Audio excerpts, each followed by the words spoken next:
तो हेलो दोस्तों, स्वागत करता हूँ मैं आपका आज के हमारे नए यूट्यूब चैनल में।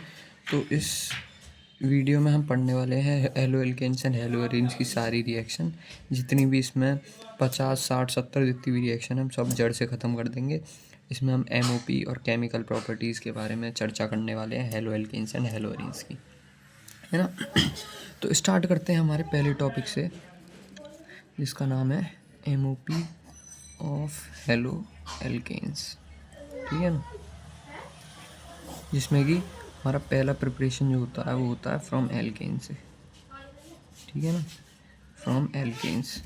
और सेकंड प्रिपरेशन जो होता है वो होता है फ्रॉम एल्कीन से, फ्रॉम एल्कीन्स।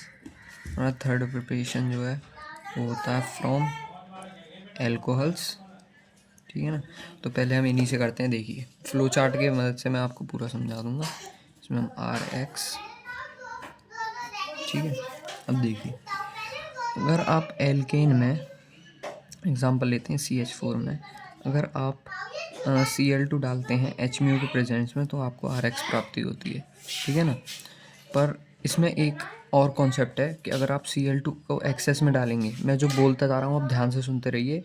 आपको जो है इस पे मतलब मान लीजिए अगर ये चैप्टर मान लीजिए 8 नंबर का आएगा तो आपके 6 नंबर इस वीडियो से पक्के हैं। ठीक है ना। मान लीजिए Cl2 अगर हम एक्सेस में डालेंगे तो आपको पॉलीहेलोजिनेशन मिलेगा। मतलब कि पॉलीहेलोजिनेशन बोले तो CH4 प्लस Cl2 अगर एक्सेस में ये होगा हमारा और H में के प्रेजेंस में डाल लो तो रिएक्शन होती रहेगी कंटिन्यू जब तक कि ये CCl4 नहीं बन जाता। ठीक है ना। तो ये एक्सेस में था तो एक और बार आ गया CH2 Cl2, एक और बार आ जाएगा CH2 CH Cl3, फिर एक और बार आ जाएगा। ठीक है ना। तो ये बन जाएगा लास्ट में CCl4 कार्बन टेट्राक्लोराइड। ठीक है, जब तक ये रिएक्शन परफॉर्म होती रहेगी। और वहीं अगर मैं बोलूँ आपका CH4 एक्सेस में है, मान लीजिए CH4 एक्सेस में है तो रिएक्शन आपकी एक बार में ही होते ही ख़त्म यहाँ पे इस जगह पे हो जाएगी, अगर ये एक्सेस में हुआ तो।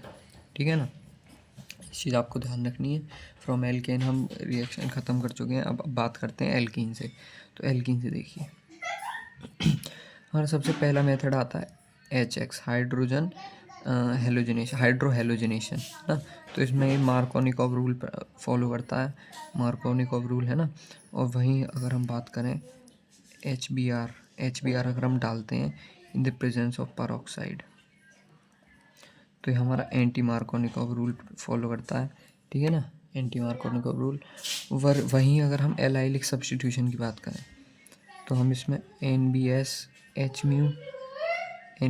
म्यू या फिर SOCl2 H म्यू 443 केल्विन और परऑक्साइड। तो हमारा एलाइलिक कार्बन पे सब्स्टिट्यूशन हो जाता है। एक रिएक्शन में आपको करके दिखाता हूँ। मान लीजिए CH3 CH2 है ना। इसमें अगर मैं SOCl2 नहीं NBS मान लीजिए NBS और H म्यू लेता हूँ, है ना। तो ये हमारा सब्स्टिट्यूट हो जाता है इस वाले कार्बन पे, एलाइलिक कार्बन ये है हमारा। तो हमारा ब्रोमो जो होगा वो इस वाले कार्बन पे सब्स्टिट्यूट हो जाएगा, CH2 CH और ये CH2। ठीक है ना, ऐसे हो जाएगा। अब हमारा तीसरा मेथड ऑफ प्रिपरेशन देखते हैं फ्रॉम एल्कोहल्स। अभी इसमें एक और इम्पॉर्टेंट बचा है हमारा फ्रॉम एल्कीन से, वो मैं अभी बात करने वाला हूँ। फ्रॉम एल्कोहल्स में हम क्या देखते हैं कि एल्कोहल से हम 5 तरीके से प्रिपरेशन कर सकते हैं। ठीक है, पांचों तरीके कौन कौन से हैं। पहला तो हमारा हो जाएगा विद लूकास रिएजेंट।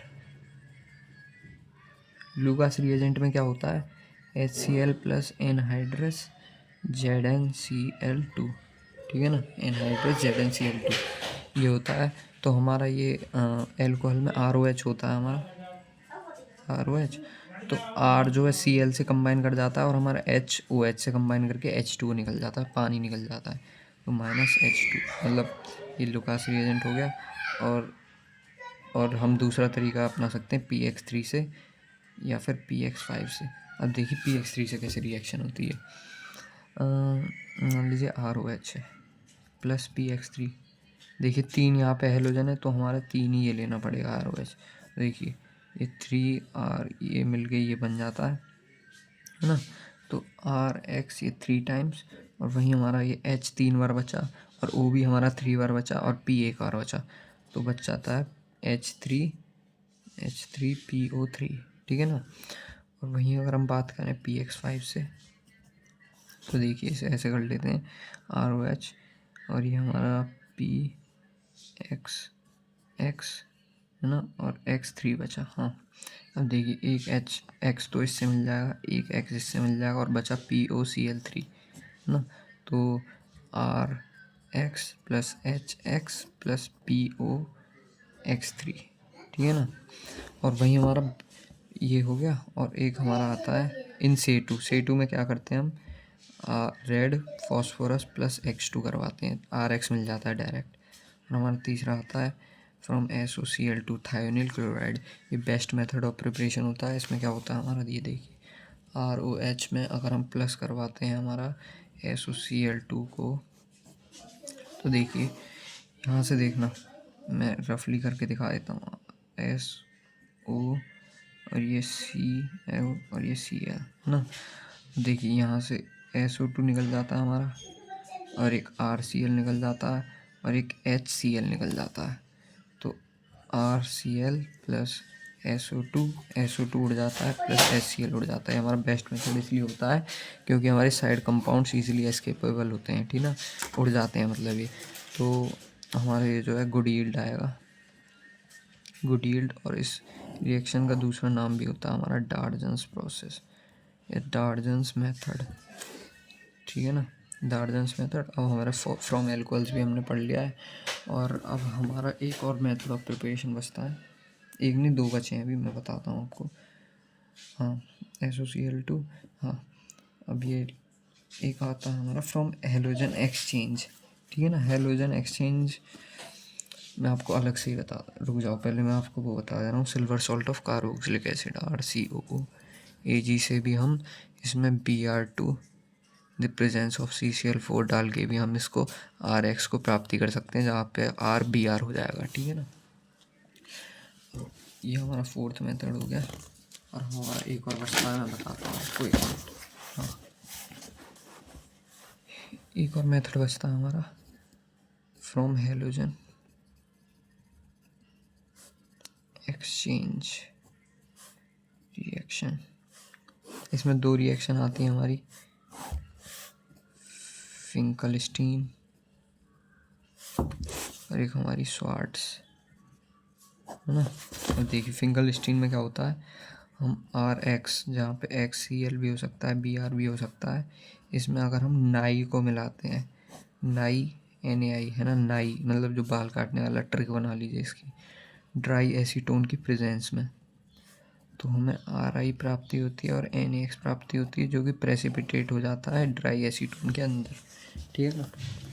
और स्वाट रिएक्शन हमारी क्या कहती है कि अगर हम RX, जहाँ पे कि XCl Br दोनों में से कुछ भी हो सकता है, उसमें अगर हम कोई भी मेटेलिक फ्लोराइड मान लीजिए AgF मिलाते हैं, कोई भी और भी मान लीजिए SB2F2 या COF3, इन मतलब दो चार ये होते हैं, है ना, इनमें से अगर हम किसी को भी मिलाते हैं तो हमें फ्लोरो ये मिल जाता है, फ्लोरो हाइड्रोकार्ब ये, है ना, हेलो एल्केन, फ्लोरो एल्केन मिल जाता है हमें। तो ये वैसे अगर हम फ्लोरो एल्केन को और किसी मेथड से प्रिपेयर करने जाएंगे तो वो एक्सप्लोसिव हो जाता है, जिस वजह से रिएक्शन परफॉर्म नहीं होती है। वहीं स्वार्ट्स ने हमें ये रिएक्शन दी, तो इसलिए इस रिएक्शन का नाम स्वार्ट रिएक्शन पड़ गया, जो कि बहुत इंपॉर्टेंट रिएक्शन है, और फिंकलस्टीन भी इंपॉर्टेंट रिएक्शन है, ठीक है ना। अब हम इसकी केमिकल प्रॉपर्टीज़ के बारे में बात करने वाले हैं। Chemical properties of halo alkane, chemical properties of halo alkane. Chemical properties of halo alkane में मैं आपको ट्रिक के साथ समझाता हूँ। ये थोड़ा 15 रिएक्शन है, आपको याद नहीं हो पाएंगी, पर मैं आपको थोड़ा इंट्रोडक्शन दे दे रहा हूँ आपका। 3 टाइप की हमारी केमिकल प्रॉपर्टीज़ होती हैं। एक तो न्यूक्लियोफिलिक सब्स्टिट्यूशन रिएक्शन, ठीक है ना, और एक हमारी होती है इलेक्ट्रोफिलिक सब्स्टिट्यूशन रिएक्शन, और एक हमारी होती है रिएक्शन विद मेटल्स, ठीक है ना। अब देखिए ये तीनों ही बहुत ज़्यादा इम्पोर्टेंट इस चैप्टर में रोल प्ले करती हैं। देखिए न्यूक्लियोफिलिक सब्स्टिट्यूशन में आप जो है दो तरह की रिएक्शन पढ़ते हो, SN1 SN2, है ना। और वहीं इलेक्ट्रोफिलिक में आप जो है एनसीईआरटी में तो 1-2 ही रिएक्शन दे रखी है, वो मैं आपको बता दूंगा। अब जेई वगैरह के पर्सपेक्टिव से पढ़ना चाहें तो आप जो है वीडियो प्रेफर कर सकते हैं। मैं बोर्ड के हिसाब से पढ़ा रहा हूँ, ठीक है ना। तो रिएक्शन विद मेटल में आप 3 टाइप की रिएक्शन देखते हैं। एक तो वुड्स रिएक्शन हो जाएगी सबसे पहली, और एक आपकी हो जाएगी रिएक्शन विद Mg मैग्नीशियम, है ना, जहाँ पे हमें ग्रिगनार्ड रिएजेंट की फॉर्मेशन मिलेगी। और एक आपकी तीसरी रिएक्शन हो जाएगी विद Li, है ना, विद Li। और एक आपकी चौथी रिएक्शन जो हो जाएगी वो होगी विद Li। और चौथी रिएक्शन आपकी हो जाएगी रिडक्शन, ठीक है। ये 4 हमें पढ़नी है। अब देखिए न्यूक्लियोफिलिक सब्स्टिट्यूशन में आप क्या देखेंगे। न्यूक्लियोफिलिक सब्स्टिट्यूशन में SN1 और SN2 की बात होती है। SN2 हमारी यूनिमोलिकुलर सब्स्टिट्यूशन रिएक्शन होती है, SN2 बायमोलिकुलर सब्स्टिट्यूशन रिएक्शन होती है। स्टेप 1 होती, इसके 2 स्टेप होते हैं और ये स्टेप 1 में ही कंप्लीट हो जाती है। इसमें कार्बोकैटायन फॉर्मेशन होता है, इसमें कार्बोकैटायन फॉर्मेशन नहीं होता है। और इसमें जो प्रोडक्ट है वो डायरेक्टली रेट जो है डिपेंड करता है एक तो न्यूक्लियोफाइल के कॉन्सेंट्रेशन पे, और एक आपके मतलब सिर्फ न्यूक्लियोफाइल उसके सिर्फ सबस्ट्रेट के कॉन्सेंट्रेशन पे डिपेंड करता है। और वहीं SN2 में अब अगर आप बात करें तो न्यूक्लियोफाइल और सबस्ट्रेट दोनों के उस पर रेट जो डिपेंड करता है कॉन्सेंट्रेशन पे, इसलिए इसे बायोमोलिकुलर नाम दिया गया है, ठीक है ना। अब ये जो थ्योरी पार्ट है थोड़ा ये आप प्रेफर कर सकते हैं, बुक से पढ़ना चाहें बुक से पढ़ सकते हैं। इससे ज़्यादा क्वेश्चन नहीं आते हैं, बस क्वेश्चन जहाँ से आते हैं वो आते हैं 15 रिएक्शन।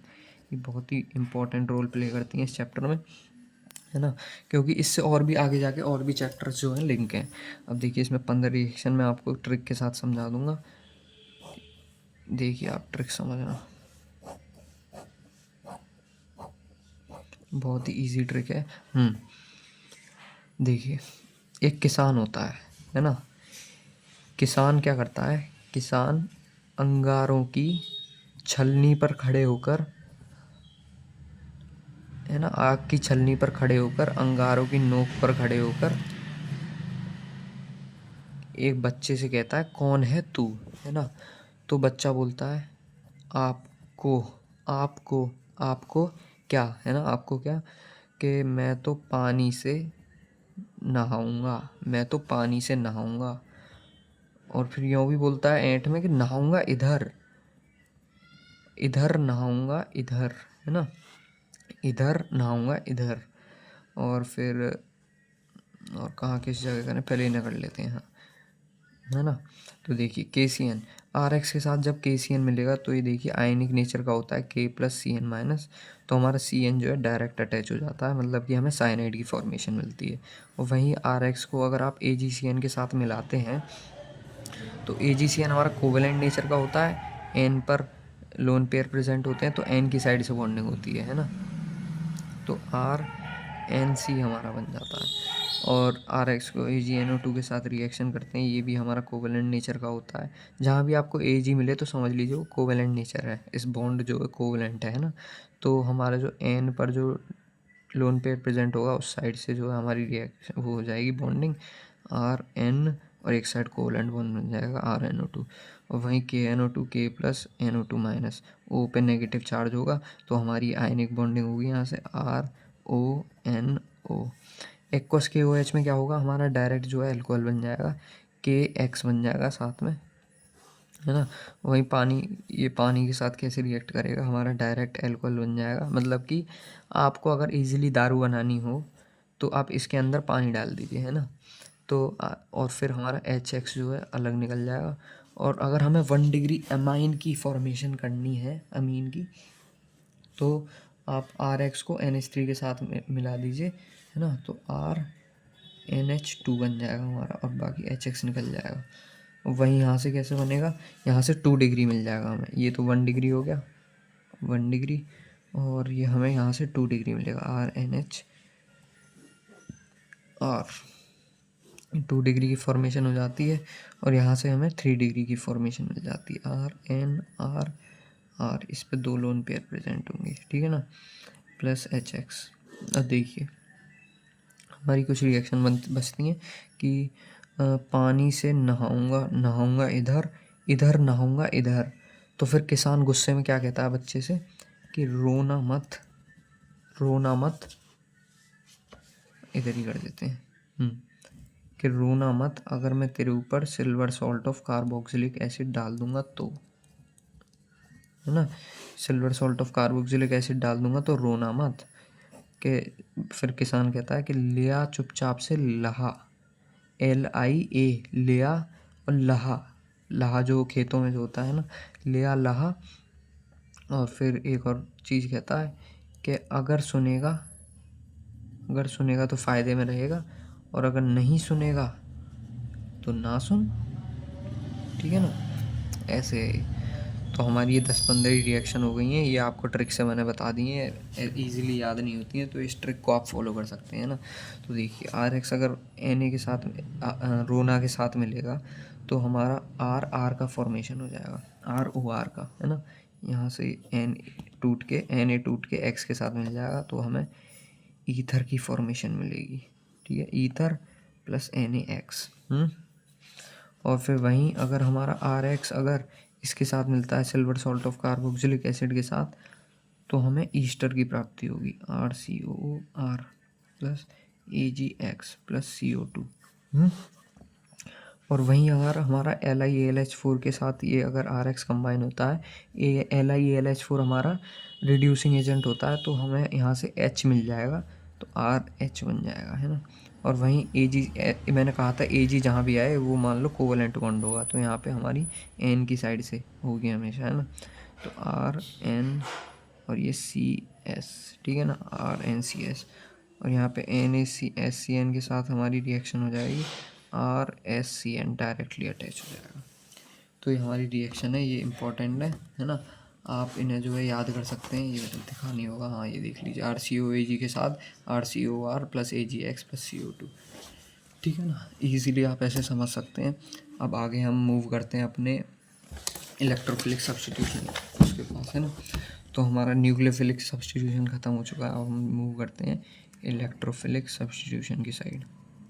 इलेक्ट्रोफिलिक सब्स्टिट्यूशन में क्या होता है, मान लीजिए CH3CH2Cl हमारा कोई ये है हेलो एल्केन, क्लोरो एल्केन है ना, नॉर्मल क्लोरोइथेन। और इसमें अगर हम डालते हैं हमारा एल्कोहलिक KOH। अब देखिए हमने यहाँ पे पढ़ा था इन वाली रिएक्शंस में कि हमारा एक्वस KOH जो काम करता है वो OH न्यूक्लियोफाइल देता है, तो हमारा RX से ROH बन जाता है। और वहीं हम बात करें एल्कोहलिक KOH की, तो एल्कोहलिक KOH जो रिएक्शन को एलिमिनेशन की तरफ ले जाता है ना, तो यहाँ पे एलिमिनेशन रिएक्शन हो जाएगी, जहाँ पे H हमारा Cl लेके भाग जाएगा, और यहाँ पे डबल बॉन्ड की फॉर्मेशन हो जाएगी, तो CH2 और CH2। ठीक है ना। और वहीं हम अगर इस बड़े तौर पे बात करें तो CH3 CH2 और CH और CH3, यहाँ पे मान लीजिए Cl लग रहा है। बड़े तौर पर बात करें तो हम इसमें रोना डालेंगे। ठीक है, रोना अगर हम इसमें डालेंगे तो ये जो है एलिमिनेशन रिएक्शन परफॉर्म करेगा, जिसकी वजह से हमारा सेडजफ प्रोडक्ट बनेगा CH। और ये सेडजफ प्रोडक्ट का कहता है हमारा कि मोस्ट स्टेबल एल्कीन जो होगी वो हमारी प्रोडक्ट हो जाएगी, चाहे उसमें हमें रीअरेंजमेंट ही क्यों ना करना पड़े, मतलब इसके कहीं ना कहीं तो बीच में कार्बोकैटायन की फॉर्मेशन हुई होगी, है ना। तो CH और CH और यहाँ पे CH3, 1 2, ठीक है। तो मोस्ट स्टेबल एल्कीन हो जाएगी हमारी, तो ये हो जाएगा हमारा सेडजफ प्रोडक्ट। स्पेलिंग यार, हाँ, सेडजफ प्रोडक्ट। और वहीं अगर हम, ये हमारा बेस था, माइल्ड बेस, है ना, नॉर्मल बेस बोले तो, है ना। वहीं अगर हम इस रिएक्शन को दोबारा से अगर हम करना चाहें, अब की बार हम रोना की जगह, मतलब कि जो एक नॉर्मल बेस है उसकी जगह अगर हम बल्कि भैंस को डालते हैं, वो अब बेस नहीं है, अब भैंस है। भैंस बोले तो मतलब ज़्यादा स्ट्रॉन्ग, जो मतलब 3 डिग्री जो बल्कि होगा, है ना, स्टेरिक एंट्रेंस ज़्यादा होगी इसकी, तो जिस वजह से हमारा जो सेडजफ प्रोडक्ट नहीं बन पाएगा, इस कार्बन पे हमारी एलिमिनेशन रिएक्शन नहीं हो पाएगी। क्यों? क्योंकि अंदर की साइड है ये, बल्कि जो भैंस है वो अंदर नहीं घुस पाएगी, तो बाहर वाले कार्बनों पे कोशिश करेगी रिएक्ट करने की। तो हमारा इस पे मान लीजिए ये वाला ग्रुप है ना हमारा, तो इसी पे, इस वाले कार्बन पे हमारा ये एलिमिनेशन कर जाएगी। तो CH3 CH2 CH और ये हमारा CH2। अब हमारा कौन सा प्रोडक्ट बना है, हॉफमैन प्रोडक्ट, ठीक है ना। ये डायरेक्ट इस ये वाला जो कॉन्सेप्ट है इससे क्वेश्चन आता है हमेशा, ये बल्कि भैंस वाला मैंने आपको बता दिया ट्रिक के साथ। और अब हम मूव करते हैं अपनी अगले टॉपिक की साइड, जो भी है रिएक्शन विद मेटल्स। अब देखिए सबसे इम्पोर्टेंट जो रिएक्शन आती है वो आती है हमारी वुड्स रिएक्शन, ठीक है ना। वुड्स रिएक्शन, तो वुड्स रिएक्शन में क्या कहता है वो कि 2RX अगर 2Na के साथ अगर ड्राई ईथर में अगर हम मिला दें तो हमें आर की प्राप्ति होती है, एल्केन मिलता है हमें। और एल्केन कैसा होता है, सिमेट्रिकल एल्केन होता है, प्लस 2NaX। अब ये जो NaX मिला है ये ड्राई ईथर के अंदर जाके प्रेसिपिटेट हो जाता है ना। अब देखिए वुड्स रिएक्शन हो गई। अब हम करेंगे सेकंड हमारी रिएक्शन विद Mg। इस वीडियो को आप पूरा देखने के बाद 8 में से 6 नंबर आपके कहीं नहीं गए। 2 नंबर मैं उसके लिए कह रहा हूँ जो थ्योरी व्योरी मैं आपको नहीं पढ़ा रहा हूँ, ये जो है बहुत जल्दी पढ़ा रहा हूँ मैं आपको, मैराथन है एक टाइप से। तो उस चक्कर में आपके 2 नंबर जो है आप NCERT से कंफर्म कर सकते हैं। NCERT आप एक बार रीड कर लेना, मैं आपको पूरी सब चीज़ें समझा के चल रहा हूँ। अब 2RX में अगर आप Mg को डालेंगे, है ना, ड्राई ईथर की प्रेजेंस में, तो आपका RMgX जो कि ग्रिगनार्ड रिएजेंट होता है ना, ग्रिगनार्ड रिएजेंट हमें मिलता है। हाँ, ग्रिगनार्ड रिएजेंट की फॉर्मेशन होती है। अब देखिए ग्रिगनार्ड रिएजेंट एक चीज़ के लिए फेमस है कि अगर आप RMgX को कहीं से भी H+ ला के दे दें, है ना, H+ ला के दे दें तो वो हमें एल्कोहल दे देता है ना, मतलब एल्केन दे देता है, एल्केन। तो देखिए हाँ, अब मान लीजिए मैं इसमें H2O या फिर एक्वस KOH ऐसी चीज़ें ला के डाल दूँ इसमें, यहाँ से H+OH- हमें मिलता है। तो Mg के साथ हमारा X और OH हो जाता है, और ये RH जो बचा हमें एल्केन की प्राप्ति हो जाती है नॉर्मली, सिंपली ना, एल्केन मिल जाता है हमें यहाँ से। ये आपको किसी भी मतलब किसी भी हाइड्रोजन देने वाले, चाहे वो एसिड हो सकता है चाहे वो पानी हो सकता है, उसके साथ देने वाले के साथ अगर आप किसी RMgX को, जो मॉइस्चर जल्दी पकड़ता है, मतलब ये RMgX जल्दी रिएक्ट करता है किसी भी मॉइस्चर के साथ, है ना। अब हम थर्ड रिएक्शन हमारी बात करने वाले हैं, एक नेमिंग रिएक्शन है, NCERT में गिवन नहीं है पर मैं आपको पढ़ा दे रहा हूँ क्योंकि नेमिंग रिएक्शन है, रिएक्शन विद Li। देखिए अगर आप RX को 2Li के साथ डालते हैं ड्राई ईथर के अंदर तो हमारा RLi देता है ना, RLi प्लस LiX, ठीक है ना। अब वहीं अगर आप RLi को CuI में डालते हैं, है ना, ठीक है, तो हमें क्या मिलता है, R2CuLi। इसे हम गिलमांस रिएजेंट कहते हैं, गिलमांस रिएजेंट, है ना। और फिर अगर हम इस गिलमांस रिएजेंट में अपना वो डालते हैं, मतलब गिलमांस रिएजेंट मिल जाता है हमें, है ना। और फिर इसके बाद जो रिएक्शन है वो आपके NCERT में गिवन नहीं है, ये आप ध्यान रखना गिलमांस रिएजेंट हमें कैसे प्राप्ति होती है। और अब हम बात करने वाले हैं अपनी लास्ट रिएक्शन के बारे में, केमिकल प्रॉपर्टीज़ फिर हेलो एल्किन की ख़त्म हो जाएंगी। तो लास्ट रिएक्शन है रिडक्शन, ठीक है, रिडक्शन। अब मान लीजिए मैं RX में कोई भी रिड्यूसिंग एजेंट डालता हूँ, मान लीजिए H2 in the presence of NiPT और ये PD है ना, या फिर NaBH4 या फिर LiAlH4, इन तीनों में से कोई भी रिड्यूसिंग एजेंट डालता हूँ तो आपको सीधे एल्केन मिल जाएगा, ठीक है। इनमें से सबसे बेस्ट होता है H2NiPT इनमें से कोई भी चीज़ डाल सकते हैं ना। अब हमारी केमिकल प्रॉपर्टीज़ यहाँ पे एंड हो चुकी हैं। अब हम बात करेंगे अपने हेलोअरीन्स की मेथड ऑफ प्रिपरेशन, ठीक है। हेलोअरीन्स की मेथड ऑफ प्रिपरेशन ये मैं आपको जल्दी जल्दी पढ़ा दे रहा हूँ, मतलब समझ पूरा आएगा। अब देखिए सबसे पहले यहाँ पे क्या होता है, एनिलीन को लेते हैं हम, है ना। देखिए सबसे पहली हमारी मेथड ऑफ प्रिपरेशन आती है, वो आती है फ्रॉम डाइजोनियम क्लोराइड, ठीक है। अब डाइजोनियम क्लोराइड दिखता कैसा है, ऐसा देखिए, N2Cl-। अब देखिए ये डाइजोनियम क्लोराइड आपको पता तो है दिखता कैसे है, पर आता कहाँ से है। ये चीज़ पेपर में एग्ज़ाम में पक्का आपसे 1 मार्क्स की पूछी जाएगी। ये क्वेश्चन आप लिख लीजिएगा, ठीक है। क्या क्वेश्चन, कि बनता कैसे है। मान लीजिए बेंजीन है ना, मैंने एक एनिलीन ले लिया, एनिलीन, इसे एनिलीन कहेंगे। एनिलीन में अगर मैं या तो HNO3 डाल दूँ या फिर उसकी जगह NaNO2 + HCl डाल दूँ, ठीक है ना, कितने 0 से लेके 5 डिग्री सेल्सियस के बीच। तो अब हमें जो मिलेगा सॉल्ट वो होगा हमारा N2Cl- diazonium chloride, salt of diazonium chloride, है ना। अब इसी से हम बहुत सारी मेथड ऑफ प्रिपरेशन कर सकते हैं हेलोजीन्स की, जैसे N2Cl-। अब देखिए ये डायरेक्ट आपको याद करनी है। देखिए अगर हम इसमें HCl + CuCl डालते हैं, है ना, तो हमारा यहाँ से Cl मिल जाएगा हमें, ठीक है। तो हमारा डायरेक्ट यहाँ पे क्या बन जाएगा, क्लोरोबेंजीन। वहीं अगर आप इसकी जगह Br डालते हैं, CuCl Br डालते हैं, तो हमें यहाँ से ब्रोमोबेंजीन, ठीक है।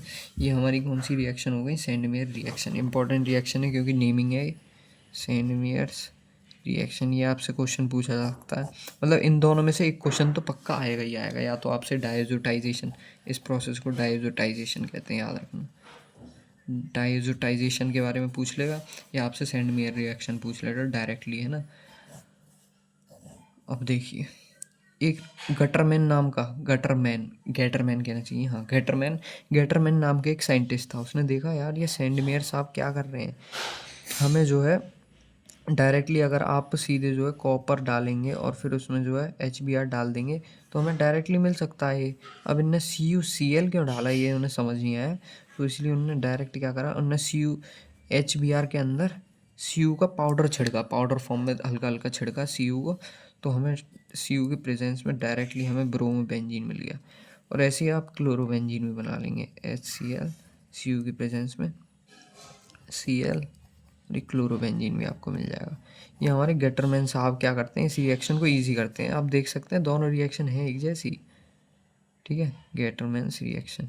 अब देखिए Br और Cl, ब्रोमोबेंजीन और क्लोरोबेंजीन की आपने प्रिपरेशन देख लिया। अब एक और प्रिपरेशन आती है आयोडोबेंजीन की, ठीक है। आयोडोबेंजीन को कैसे करेंगे, इतना रिएक्टिव होता है मतलब ये Ki के साथ, है ना, के मतलब कि Ki के साथ सबसे ज़्यादा वो जो है रिएक्शन फास्ट होगी। अब इससे आप सिंपली इसमें अगर आप मान लीजिए एक बर्तन में डाल के, एक बर्तन में आपने ये डाल लिया बेंजीन क्लोराइड और फिर उसके अंदर Ki को डाला और फिर उस बर्तन को शेक कर दिया, है ना, तो हमें आयोडोबेंजीन की प्राप्ति हो जाएगी, ठीक है। और अभी एक और इम्पॉर्टेंट रिएक्शन आती है हमारी विद HbF4। इसके साथ भी मतलब इस पोर्शन से फ्रॉम डाइजोनियम क्लोराइड से हमारा एक ना एक क्वेश्चन ज़रूर आता है। अब इसमें HbF4 को अगर हम हीट करेंगे तो हमें N2BF4 मिलेगा, ठीक है। अब N2BF4 को अगर आप हीट करेंगे और रिएक्शन फर्दर कर जाएगी तो हमारा फ्लोरोबेंजीन मिल जाएगा। अब हमने आयोडोबेंजीन की प्रिपरेशन देख ली, फ्लोरोबेंजीन की भी देख ली, है ना। अब हम आगे फर्दर मूव करते हैं। ये आप रिएक्शन देख लीजिएगा फ्रॉम डाइजोनियम क्लोराइड, स्क्रीनशॉट लेना चाहें स्क्रीनशॉट ले लीजिए। आगे फर्दर मूव करते हैं हम अपने अगले टॉपिक के साइड। हाँ, सेकंड प्रिपरेशन करेंगे अब हम फ्रॉम बेंजीन।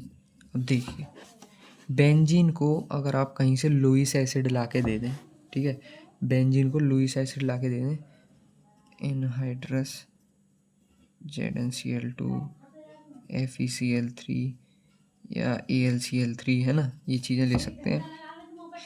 AlCl3 ले लीजिए इसकी जगह, हाँ। तो हमें डायरेक्टली जो है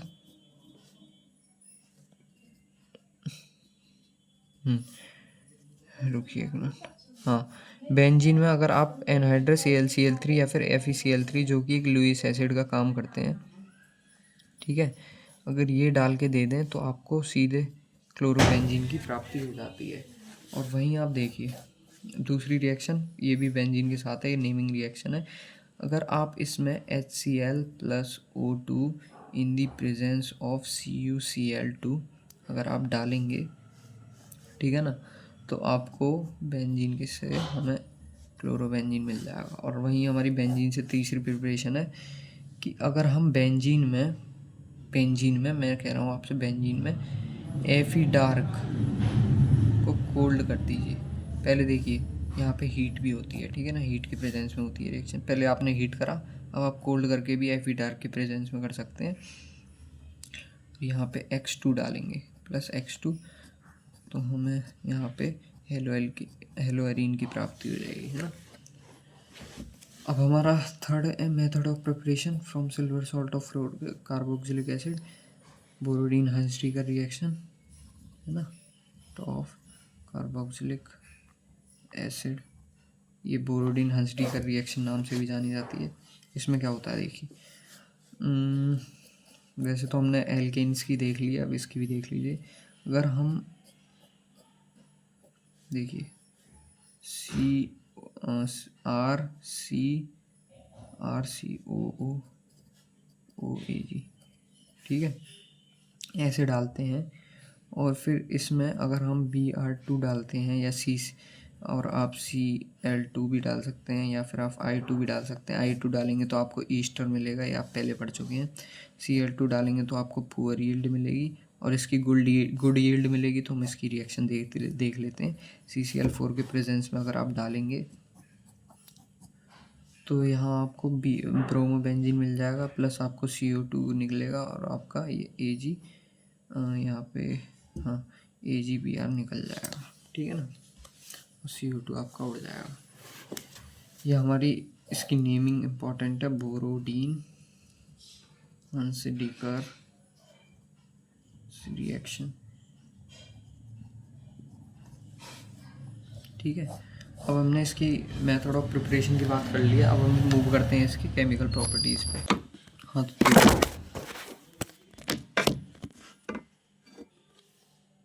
हाँ, तो देखिए अगर हम बात करें अपने केमिकल प्रॉपर्टीज़ ऑफ हेलोअरीन्स की, ठीक है ना, केमिकल प्रॉपर्टी ऑफ हेलोअरीन्स की बात करें तो इसमें हमारी एक तो आती है न्यूक्लियोफिलिक सब्स्टिट्यूशन रिएक्शन, और एक इलेक्ट्रोफिलिक सब्स्टिट्यूशन रिएक्शन, और एक हमारी आती है रिएक्शन विद मेटल्स। ये आपकी इजी पड़ जाती है थोड़ी, ये देखिए कैसे। अब देखिए न्यूक्लियोफिलिक सब्स्टिट्यूशन में आप क्या देखते हैं, सबसे पहले कि अगर आप क्लोरोबेंजीन में NaOH डालते हैं, है ना, NaOH डालते हैं 663 केल्विन पे, और 623 केल्विन पे, और या फिर 300 ATM आपको प्रेशर भी लेना है। ये दो ड्रास्टिक कंडीशन पे आप NaOH डालते हैं, जब जाके आपको क्या देता है, फिनॉल दे देता है, ठीक है ना। पर इतनी ड्रास्टिक कंडीशन बनाना बहुत मुश्किल है ना। तो इसलिए हम क्या करते हैं, हम एक इलेक्ट्रॉन विदड्रॉइंग ग्रुप लगा देते हैं इनके ऑर्थो पैरा कंडीशन उस पर पोजीशन पे। तो सबसे पहले हम बात करते हैं NO2 लगा देते हैं, है ना, NO2 लगा देते हैं। अब देखिए इसे बनाना आसान हो जाएगा। सबसे पहले हम NaOH लेते हैं, ठीक है, NaOH को 443 केल्विन पे अगर हम हीट करते हैं और उसको H+ की प्रेजेंस में डाल देते हैं, ठीक है, तो हमें ये जो है प्राप्त होगा OH की जगह NO2, है ना। और वहीं अगर हम हमारे सेकंड की बात करें, अब हम Cl NO2 हम ऑर्थो और पैरा दोनों पोजीशन पे लगाएंगे। ऑर्थो पे हो गया, ये पैरा पे हो गया। अब यहाँ पे थोड़ा कम टेम्परेचर कर देंगे तो रिएक्शन परफॉर्म हो जाएगी हमारी, है ना। पर अब देखिए पहले हमने 623 लिया था, फिर उसके बाद 443 लिया, और अब हम लेंगे 368 केल्विन 368 केल्विन। सेकेंड हम इसमें H+ डाल देंगे। अगर हम इसमें H+ डालेंगे तो हमें ऑर्थो और पैरा पोजीशन पे NO2 लगा हुआ है। अब आराम से हम फिनॉल की प्राप्ति कर पा रहे हैं। क्या हुआ, अगर साइड में NO2 इलेक्ट्रॉन विदड्रॉइंग ग्रुप लगा हुआ है तो कोई बात नहीं, हमें इसकी न्यूक्लियोफिलिक सब्स्टिट्यूशन पढ़ रहे हैं, किस तरीके से बनाना है हम ये बता रहा हूँ, है ना। अब इसमें Cl NO2 ऑर्थो पैरा, ये ऑर्थो, तीनों साइड लगा दिया अब मैंने। अब आप इसमें NaOH डालेंगे और वार्म वाटर डालेंगे। अब आपको हीट देने की ज़रूरत नहीं है, सिर्फ गर्म पानी डाल दीजिए। अब आपको क्लोरीन की जगह OH सब्स्टिट्यूट होता दिखेगा और NO2 लगा रहेगा, है ना। ये हमारा एक पिक्रिक एसिड भी कहलाता है, ठीक है ना, पिक्रिक एसिड। अब देखिए, अब हमने न्यूक्लियोफिलिक सब्स्टिट्यूशन रिएक्शन पढ़ ली है। उसके बाद अब हम पढ़ने वाले हैं इलेक्ट्रोफिलिक सब्स्टिट्यूशन रिएक्शन। देखिए इलेक्ट्रोफिलिक सब्स्टिट्यूशन में क्या होता है, आगे बढ़ते हैं। Electrophilic substitution reaction, electrophilic substitution reaction में हमारा ये होता है कि अगर हम ARX बेंजीन, चलो बेंजीन ही बना दे रहा हूँ, ARX में हमें सबसे पहले नाइट्रेशन करवाते हैं इसकी, है ना।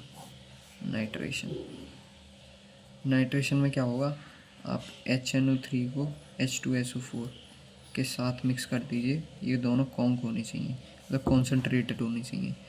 तो आपको ऑर्थो और पैरा पर, ठीक है, ऑर्थो और पैरा पर NO2 ग्रुप लग जाएंगे। अब इसकी सल्फोनेशन करवाते हैं। सल्फोनेशन क्या होगी, कैसे होगी, कॉन्क H2SO4 डाल दीजिए सिंपली। तो ये अब बेंजीन, हाँ इसमें एक एक करके लगता है, सॉरी, पहले आपका पैरा पे लगेगा, फिर आपका ऑर्थो पे लगेगा, ये रहा ऑर्थो पे, है ना। अब देखिए ये वाला आपका मेजर होगा, हमेशा ये बात ध्यान रखिएगा, पैरा वाला आपका मेजर होगा। इसकी सल्फोनेशन करवाएंगे, एक्स हमारा वैसे ही रहेगा, पहले पैरा मतलब ऑर्थो SO3H और एक मिलेगा आपको पैरा X SO3H, ये वाला आपका मेजर हो जाएगा। सल्फोनेशन करवा दिए। तीसरी आपको मतलब नाइट्रेशन, सल्फोनेशन और एक होती है एसाइलेशन, फ्रीडल क्राफ्ट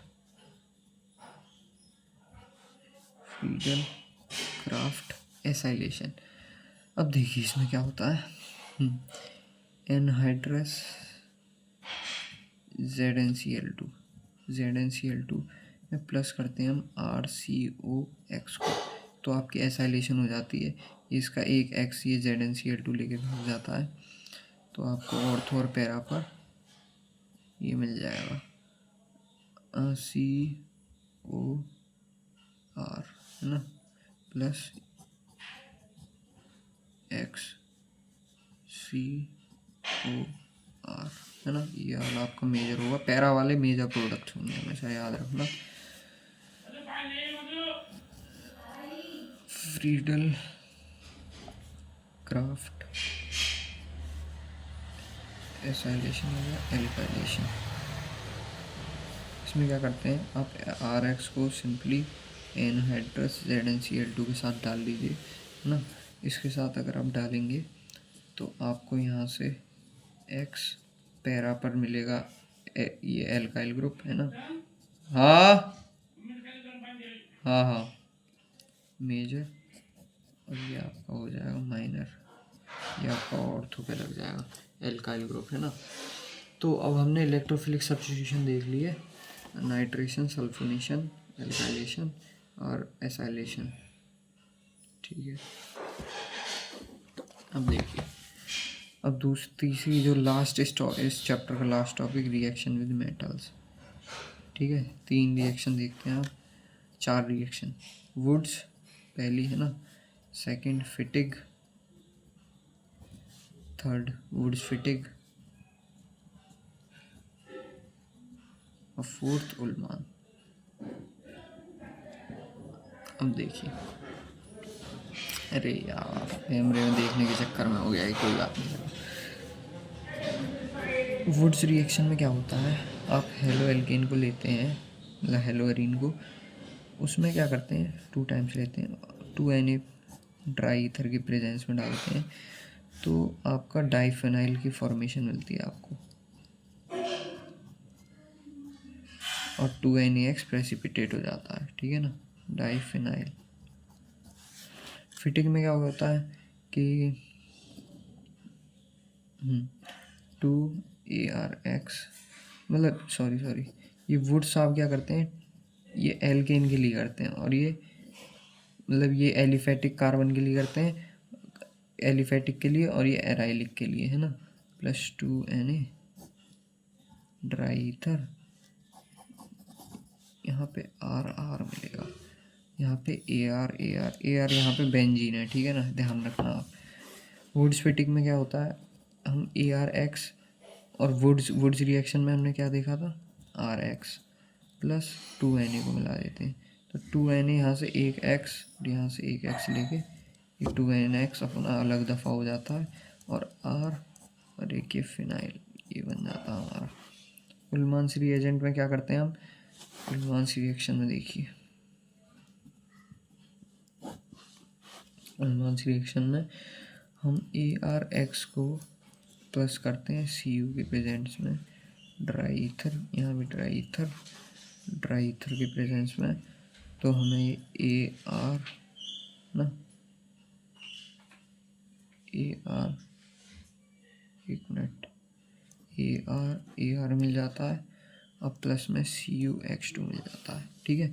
ये उल्मान रिएक्शन, ये आपका चैप्टर यहीं पे एंड होता है, और मिलते हैं हम इसी के साथ अपनी नेक्स्ट वीडियो में अनदर चैप्टर के साथ। Thank you.